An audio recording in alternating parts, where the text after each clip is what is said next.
అనగనగా ఒక అడవిలో ఒక పెద్ద వృక్షం ఉండేది. ఆ వృక్షంలో చాలా పిట్టలు, పక్షులు గూళ్ళు కట్టుకొని సంతోషంగా ఉండేవి.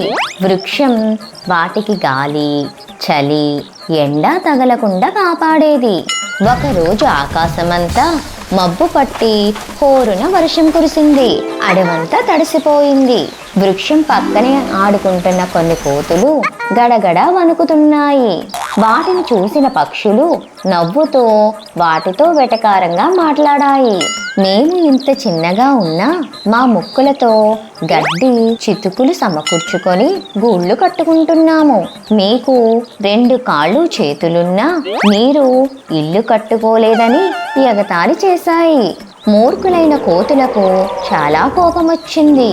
అవి గబగబా చెట్టునెక్కి ఆ పక్షుల గూళ్ళను ధ్వంసం చేశాయి.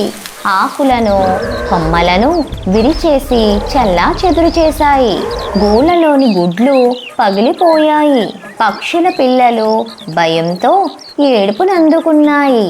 అంతా నాశనం చేసి కోతులు వెళ్ళిపోయాయి.